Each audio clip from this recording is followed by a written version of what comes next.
Super. Well, welcome everybody. Welcome to this Champions for Earth vidcast. So Champions for Earth aims to inspire, educate and support past and present sports people to speak and act for climate and nature how they feel motivated to. My name is Laura Baldwin. I'm an Olympic sailor, one of four that the core crew of Champions for Earth. And I'm absolutely thrilled and honoured to have our guest speaker here today to introduce to you Dr. Roz Savage, MBE, with the most phenomenal and exciting life journey so far, and actually a very exciting week for you with something exciting happening at the end of it that could define your life one way or another, but we'll come to that and keep the suspense for the viewers until further along in this vidcast. I'm just going to introduce you. You are an ocean rower, a speaker, an author. You've written 2 books. Actually 4. What's that? 4 books. You've written 4 books. Your website's phenomenal. If you want to learn more about Roz, it's www.rozsavage.com. You've written 4 books. There's a documentary about your adventures. You're a speaker, a sustainability advocate and thought leader. I love this, on the big existential questions of the 21st century. So Roz and I decided that the theme of this vidcast would be like transferable skills from sport to whatever comes next. I find even, speaking to athletes today, just completely lost post-sport what to do next. You get to a certain point in your career and again, it's like, what should I do now? This isn't fulfilling what I want in life. And you write about how, your personal experiences have led to some radical personal transformation. I think we start just by telling us a bit about the beginnings of your journey and how you became to get involved in sport and ocean rowing of all things. I know, I find it quite surprising sometimes because really, in all honesty, I don't really like exercise very much and I'm scared of the ocean. So yeah, ocean rowing is about as far outside of my comfort zone as you can ever imagine. So yes, where shall I start? I was absolutely rubbish at sports at school. Can't catch, can't throw. I'm quite short and not very coordinated. But when I went to university, I thought, well, I ought to do some sort of exercise. So I got into rowing, mostly because it doesn't involve a ball, which helps. And I rowed at quite a serious level, rowed for Oxford twice against Cambridge and carried on rowing for a few years in London at Thames Rowing Club. But then pressures of work, adult life got in the way. I quit rowing and didn't really think about it again until about 11 years into my working life, when I had come to the conclusion that management consultancy was not what I wanted to do when I grew up, after all. And so I quit my job, and around the same time had an environmental awakening and really wanted to do something to raise awareness of our environmental issues. And so I was aware of this obscure and masochistic sport, if you can call it that, of rowing across oceans. And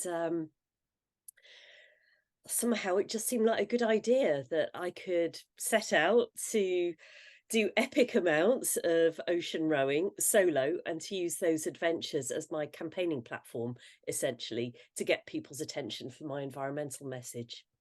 So what sort of things did you do in order to get that message across using the rowing? How did you communicate that?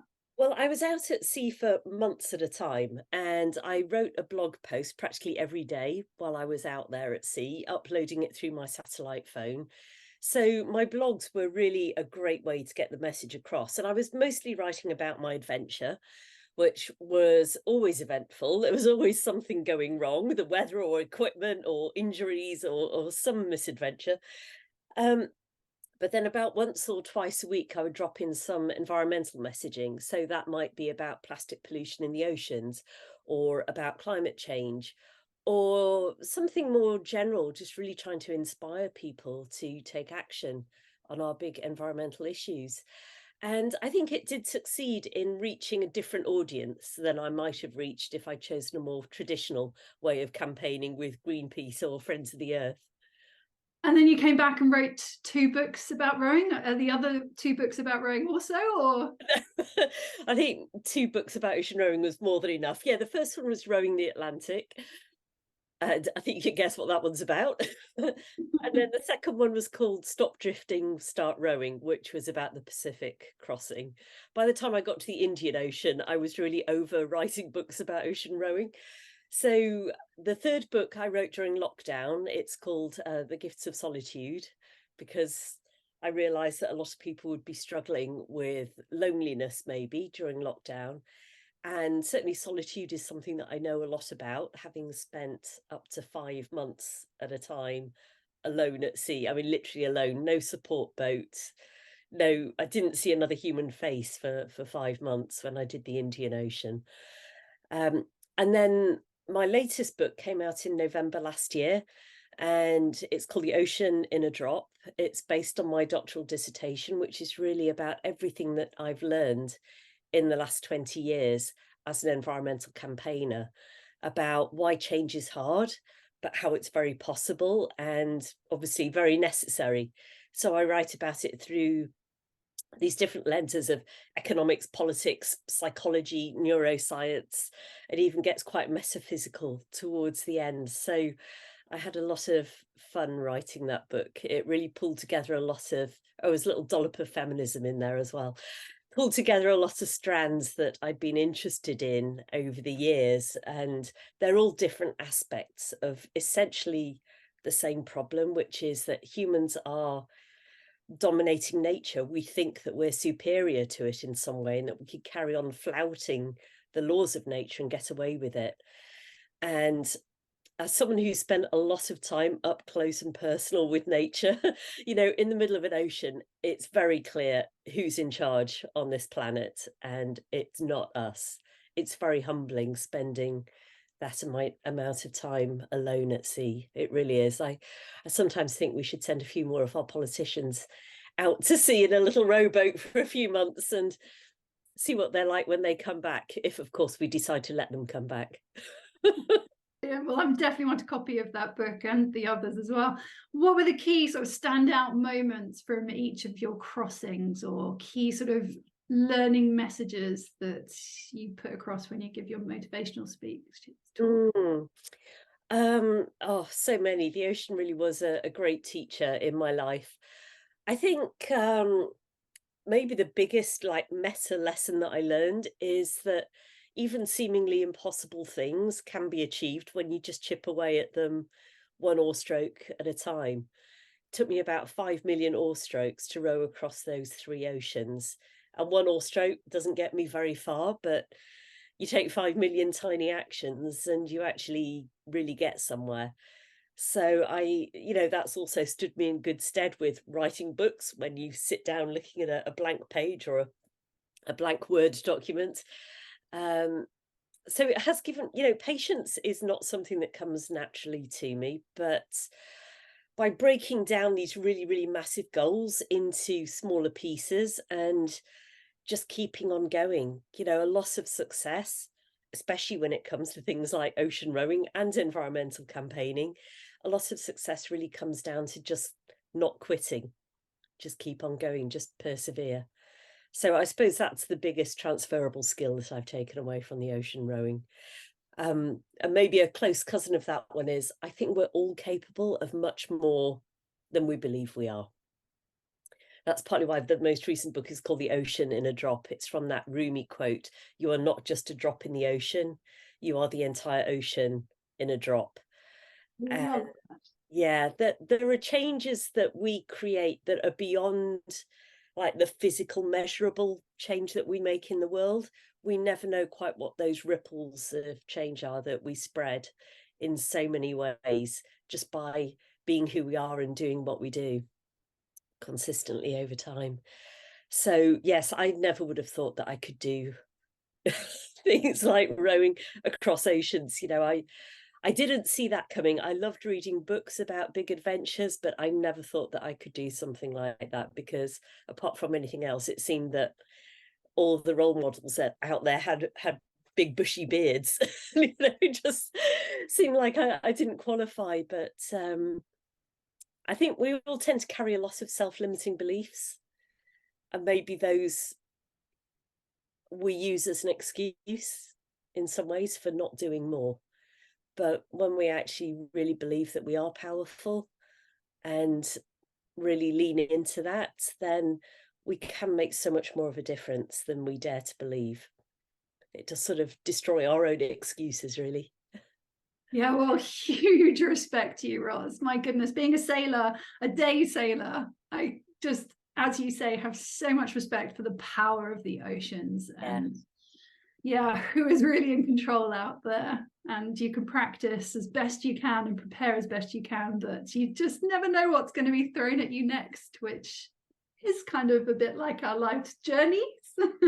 Exactly. Yeah. And isn't that just so amazing for building resilience, that we know that, the saying about, if you know how it's going to end, it's not really an adventure.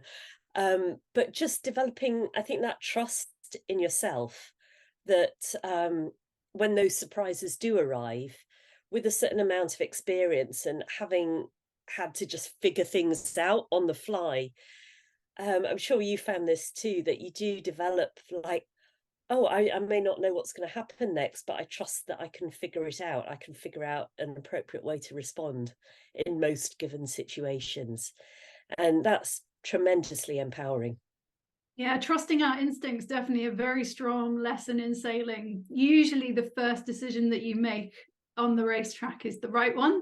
And then don't listen to that second questioning, that kind of doubting voice that comes in to try and interfere with your brain's natural processes to be able to kind of, process information and make good decisions. I love your quote about how the tougher a challenge, the greater the sense of achievement at the end of it. Oh my God, that's so true. Yes. When I finished the Atlantic, which was my first ocean, and so almost by definition the hardest one, because I had so much growing up to do, there wasn't a single day out of the 103 days that I was out there when I didn't wonder why the hell this had ever seemed like a good idea. It was an absolute sufferfest. I got tendonitis in my shoulders, saltwater sores on my bum. All four of my oars broke before I got halfway across. All sorts of things went wrong. And it was so hard. But I think it's very good for me that it's very difficult to quit in the middle of an ocean. What's you going to do? So I had to just keep going. And the sense of achievement when I stepped ashore in Antigua was just absolutely phenomenal. It really made it worth every single moment of suffering.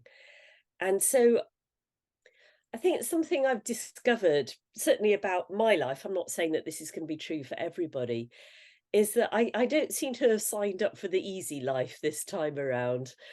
I actually am never happier than when I'm just getting my teeth into a really big, gnarly challenge. And the sense of satisfaction that I get from that, even if I fail. And I did fail on my first attempt on the Pacific, just had to, pick myself up and try again. But it just feels, when you just know that you're doing what you're meant to be doing, and whether you succeed or not, you're going to learn so much from it. You're going to become so much stronger as a person. And you don't become stronger by sitting on the sofa eating cookies. You've got to get out there and do the tough stuff. Yeah, absolutely. And right now you've spoken about that power of self-belief. There's never really been a more important time in history to believe that change is possible and that we can achieve this. And you've spoken a lot about mindset. And I just feel that sports people are have such the right programming of mind to be able to really embrace the situation that we find ourselves in right now, and to do everything we possibly can to try to achieve a goal, not knowing if we can succeed in the outcome, but knowing that at least we've tried our hardest and we've given it our best shot. Exactly it. Yeah, it's that peace of mind that comes from knowing I gave it my all. And yes, there's twin imposters of success and failure. But there is something just very, very pure and powerful about knowing that you gave it your absolute best shot. And since your rowing challenges, what sort of audiences have you spoken to and shared your learning experiences with and your wisdom? and Oh, all environmental sorts, knowledge? really. Yeah, I taught a course at Yale for in the States for a semester, a course on courage.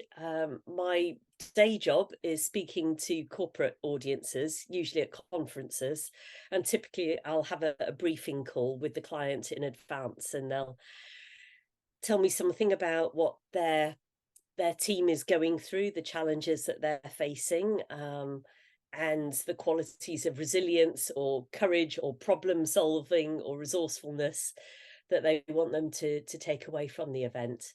I've spoken at universities and schools, at some pretty big environmental conferences. So it's been absolutely amazing, actually. It took a while for the speaking career to take off.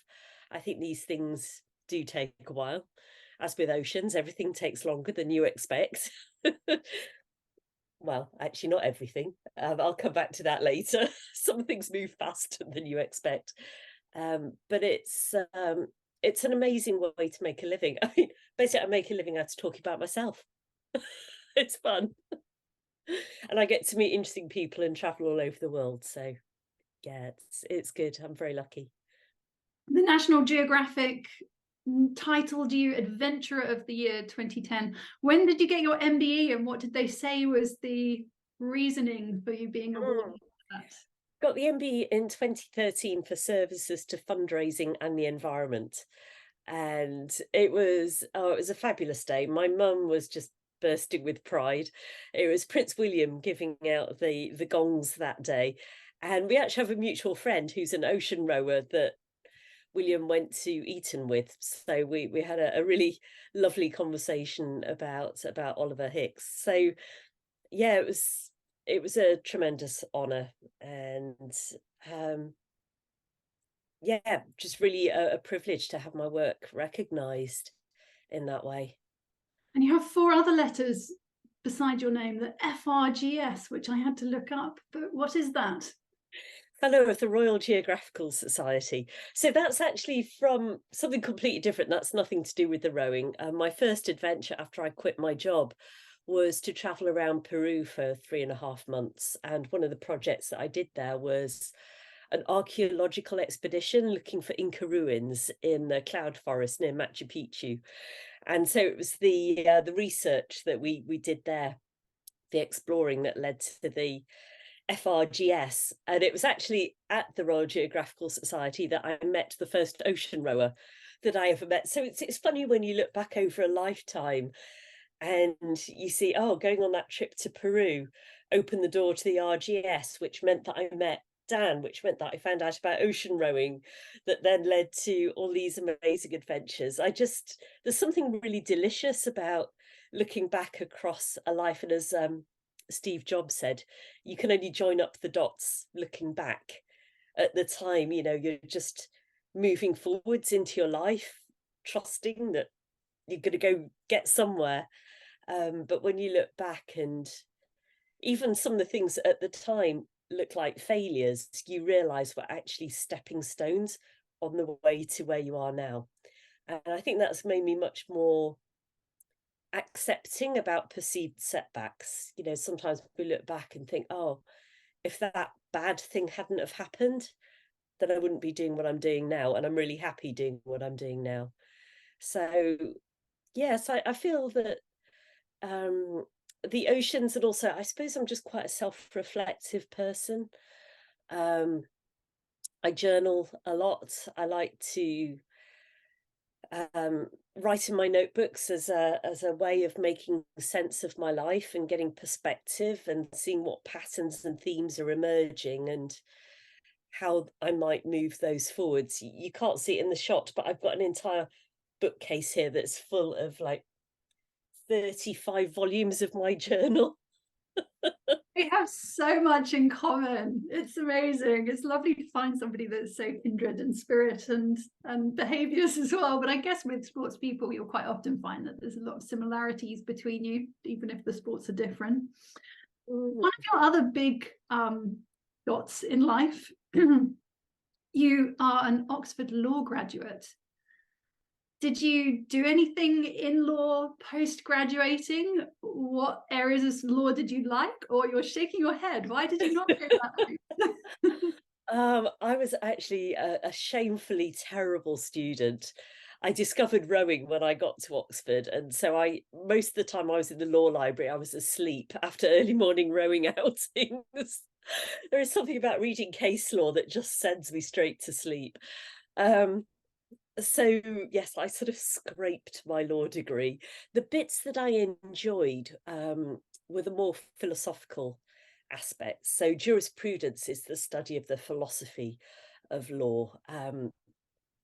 And so it's theories of justice and like, why do we punish people for breaking the law and things like that. So I think naturally I am more of a philosopher. I'm not really I do like to analyze things, so I suppose there is that legal aspect, but or the analytical part.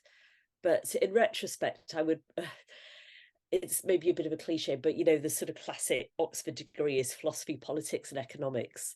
And I think that would have been a much better fit for me because that's actually what I spend most of my time obsessing about these days. But it's given you some good grounding, I would imagine, just having that understanding of how the law works and just knowing that it's not something you want to get into is equally as educational. Sometimes you've got to try things before you know if it's right Well, for you. absolutely. Yeah, in fact, after quitting my job, I did spend a few years in what I call my happy dabbling phase because up until that point, I'd been sort of blessed or cursed by being very good at passing exams at school. And I think there can be a bit of a problem that when you're good at jumping through hoops and then, everybody's very pleased with you and you get the pat on the back and your teachers and your parents are happy with you, it can become quite addictive. And it took me a while to actually start questioning, oh, wow, all these hoops that I'm jumping through, are they actually hoops that are meaningful to me, or am I just doing these for the praise? And so for me to quit my job, and also my marriage failed. Again, not a word that I really like. We had 11 mostly very good years together. So I think there's a lot of success in that. But to fail, in quotes, at a couple of things and to realize that the world didn't stop turning, the sky didn't fall on my head, it's actually very liberating to realize that there are worse things in life than failure. So, yeah, I think trying things on for size. I was a photographer for a while, I was a baker. Um, that was when I wrote my first book, which has never actually been published. Um, I just tried a lot of things on for size and learned a lot about what really lit me up, what I really enjoyed doing. And I'm so grateful that I had those experiences because I'm a bit of a sucker for reunions. And, sometimes when I go back, there are some people who've been extremely successful in their careers, certainly financially and in terms of the recognition that they get. But they don't always seem terribly happy or terribly fulfilled. So I feel very fortunate that I did reach that stage of just really questioning, what am I doing here on this earth? And what do I want to do? And as you say, having ruled out a few options by trying them out and going, nope, that wasn't it, but maybe something a bit like that. It's, we're not very good as humans at guessing in advance what we're going to enjoy and what we're not. Or maybe I'm just extrapolating from myself, but, I certainly have to try things out before I really know. I like how you described it as what lit you up, what lights you up. And I always think that the Olympic flame is such a good symbolism of that burning desire to achieve a goal and how athletes push themselves beyond perceived limits, yourself rowing across oceans on your own. God, so brave and so courageous to do that. But we do it not knowing the outcome, not letting any challenges get in the way, overcoming every obstacle that's thrown at us with this just dedication and motivation and all these attributes of what we need now to try and pass over to everybody in our community to try to get them to be excited about finding their purpose in this transition to a sustainable future. I understand that you went to COP9. What year was that? And what was the experience there? So I was actually at COP15 in 2009 There we go. in Copenhagen, or Copenhagen as it was dubbed.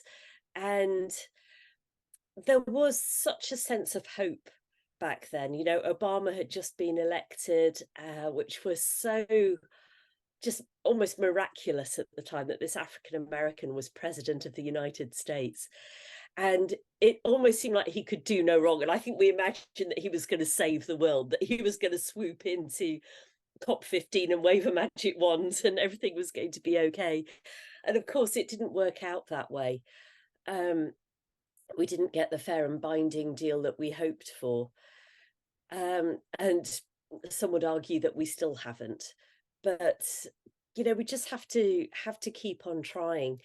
And what you were saying just before you mentioned the COP, which the conference of the parties, the United Nations Climate Change Conference that happens most years, pandemics permitting.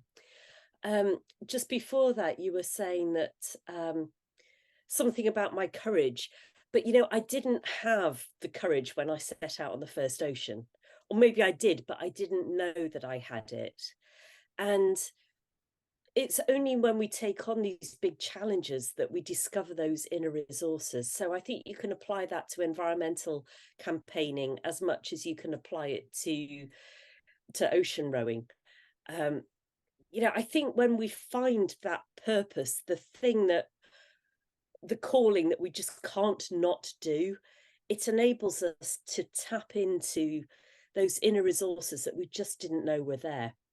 We're so motivated to do something for this cause that we'll stop at nothing to do whatever we can, whether we achieve the goal or not.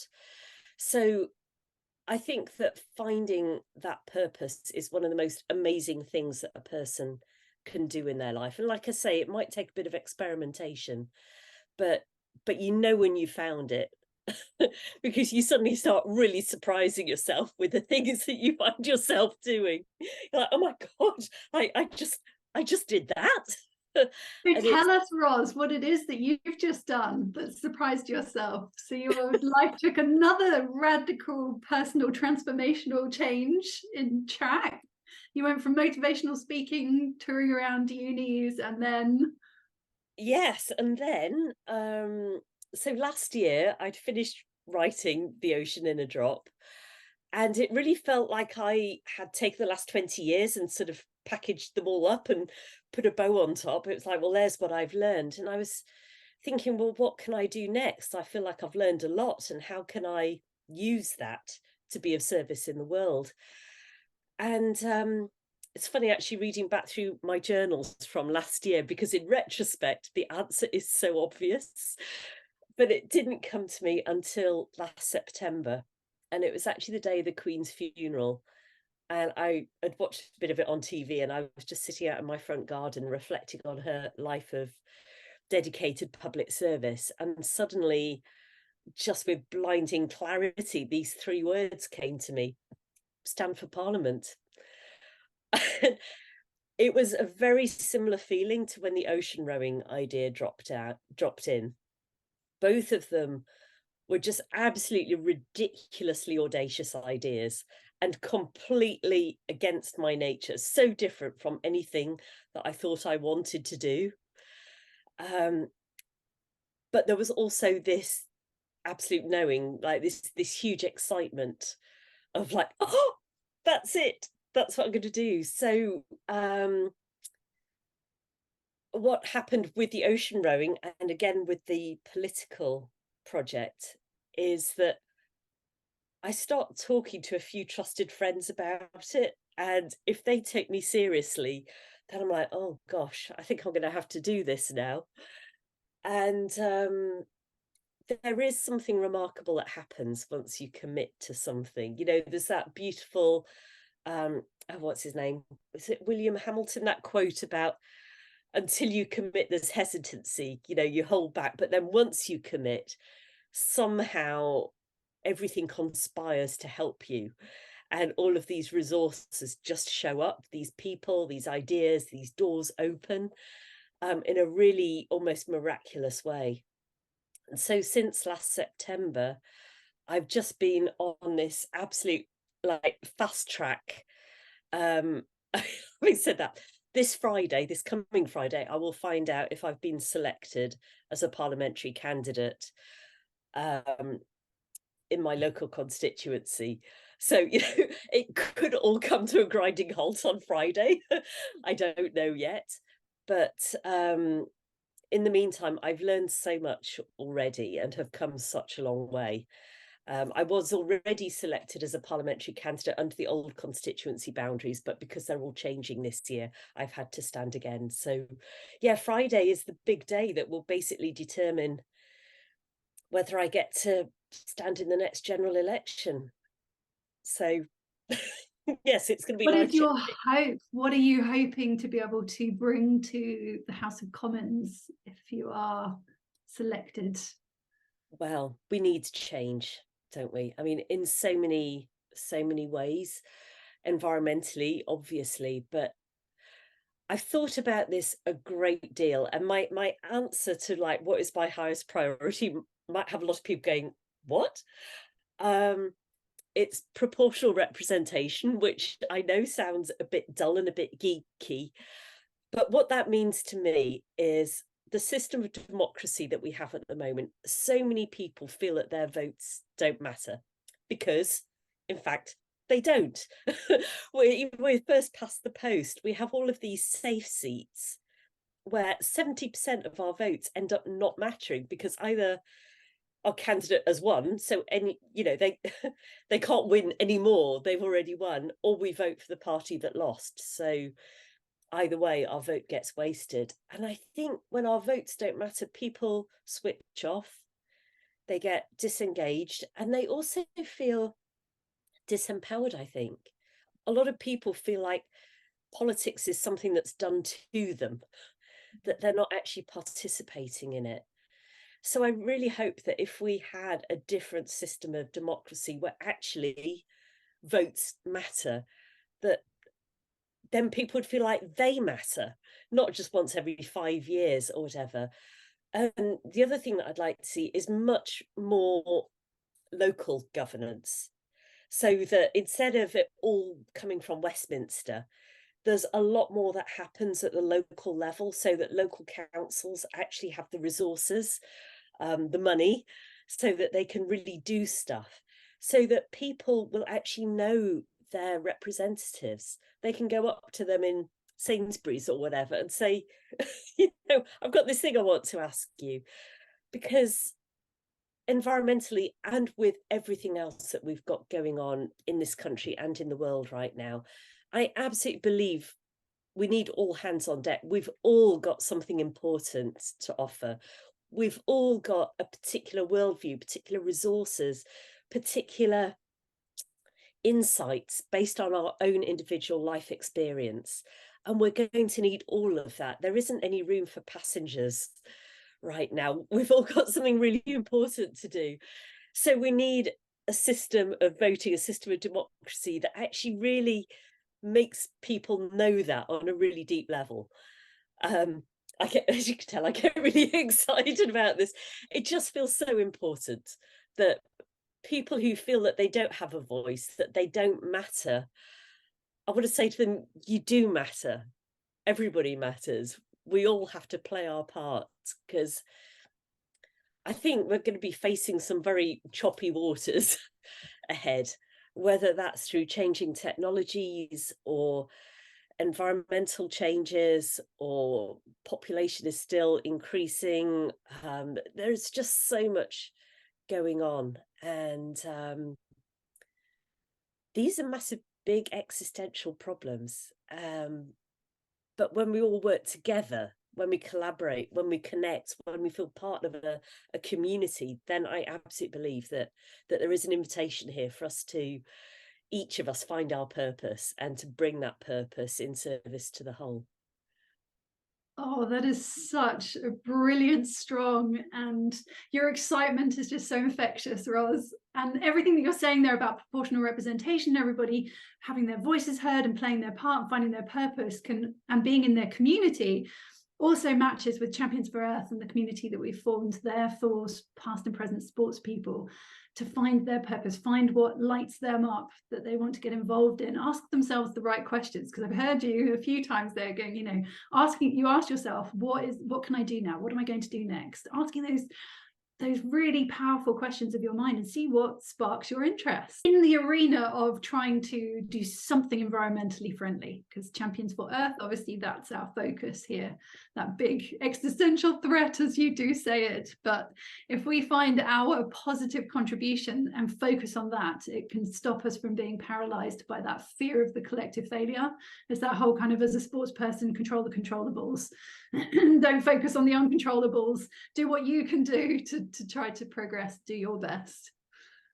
Absolutely. Yeah, the ocean taught me that too, that you can get very superstitious when you're on the ocean. It's like you're trying to control the ocean. I don't know if you've done this when you're sailing, that I mean, I can see why sailors have a reputation for, sailors of old had a reputation for being superstitious, because there are times when the weather is just driving you nuts, the wind's blowing in the wrong direction or the waves are doing the wrong thing. And in the end, I having tried to control the ocean and obviously failing, eventually I realized that I had to just let the ocean do what oceans do, and I'd show up and do what rowers do, which was to get my backside on that rowing seat and just keep sticking my oars in the water. And I want to come back to something that you said a moment ago about the questions that we ask ourselves. I think that's such a powerful technique. It's something I often do in my journal, is to ask myself a question. And sometimes then when I start writing, I surprise myself with some of the things that come out of my pen. And I think culturally, maybe we place too much importance on having answers, and we should do a lot more asking good questions. And it's going to be really interesting to see how I take this into politics, because often journalists will ask a politician, so what's your position on X, Y, or Z? And politician maybe hasn't thought about it until 3 seconds before, and yet they feel like they have to adopt a position on something. And actually, I think that we need to get much more culturally into the habit of just asking really good questions and say, well, before I answer that, I would want to know, what about this, and who's affected by that, and what are the options here, and who are the stakeholders that we need to bring together to have a collaborative conversation about this. I think that's how we're going to move forwards, rather than just people pontificating, delivering their opinions like they know what they're talking about, when quite often they don't. I couldn't agree more. It's such a powerful way of communicating. And also, you can ask a question in a way that that question is going to help to deliver the answer that perhaps you were after. But if it doesn't come that way, you've got to also be open to whatever does come. So what's your final word to athletes listening to this? What are your key learnings, takeaways? Oh, if I was A going life well lived thus far, Roz. I do feel very lucky, because I haven't always felt this way. Towards the end of my time as a management consultant, I really felt that I was just failing at life. My self-esteem was completely just going down the toilet. I just was in a very bad place, because on paper my life looked great. I had a decent salary and a nice enough job, and I lived in a lovely house, but I hadn't found my purpose. So I haven't always been so excited about life as you see me now. This has taken a lot of work over the last 23 years. And I think, one parting thought maybe, I think the stories that we tell ourselves are so important. Humans, we live by stories. we don't always recognize it, but we tell ourselves stories about how the world works, about who we are, about what we're doing here. You know, the advertising industry tries to tell us that we're here to shop. um, you know, there are so many different cultural stories that we just sort of buy into and we don't question them. And I certainly used to buy into the story that material success was going to make me happy, and it didn't. And I found that actually feeling purposeful and fulfilled is what makes me happy. And yes, I've made financial sacrifices for that, but I know now what works for me. And my story about what it means to be me has really, really changed. Also, my story about what I'm capable of. Like I say, I used to have all these very self-limiting beliefs of, oh, you know, I'm crap at this and I'm not very good at that. And we can change those stories if they're not working for us. We really, this is why I journal, because it helps me to get down on the page these little narratives that I've got going on inside. And sometimes when they come out, I'm like, oh, where did that story come from? Was that something that a teacher told me, or my mum or my dad or a friend? What made me believe that thing about myself? And is it really true? So I think there's a lot, coming back to the environmental issues, there's a lot that we tell ourselves about what's possible. And especially incremental changes, like we're going to cut emissions by this little percentage year on year, or we're going to roll out EVs, you know, this little percentage. And I don't know how we got into this story of incrementalism. So that's just one example. There are so many stories that when we actually go, is that really true? Then we go, maybe not. Maybe I can disprove that story. Maybe I can come up with a better story. So yeah, I think that's my my passing thought. And I'll just add the power of sports people to tell those stories and to have their stories heard. Yeah. Innes Fitzgerald at the beginning of the year, incredible, you know, just sacrificed her world championship title in Australia. The media picked it up, everybody communicated her story. She's been a huge sort of big step change in people's mindsets, and the questions they're asking themselves is, whoa, you know, how come this elite athlete, junior athlete, decided to do that? And reading into it and learning from it. And yeah, I think the sports pages, which take up a lot of our newspapers still, you know, have a huge power to play here. And it can be really positive too, like to just ignore the doomism, keep with a really exciting narrative that draws people in, and try to showcase the transition we need to make so that it's irresistible to people and they want to make the changes happen, because that's what we need right now. We need Very well ambassadors for said. change. Absolutely, absolutely. Oh, Roz, it's been such a pleasure to have you on. And I'll say again to everybody, your website, rozsavage.com, links to your 4 books, the documentary, if you want some more inspiration. I'm definitely going to go look up this Drop in an Ocean, or Ocean in a Drop. Ocean in a Drop. Ocean in a Drop. Get that the right way around and have a good read of that. And my question to you, will you let us know how it goes on Friday? I will. Yeah. And remember that if that door doesn't open, it's because another one will. Exactly. That's the way that I always take it, is oh, fascinating. That didn't go the way I thought it was going to, but that means there's something even better just around the corner. Definitely so. Oh, thanks so much, Roz. Absolute pleasure. Thank you, Laura.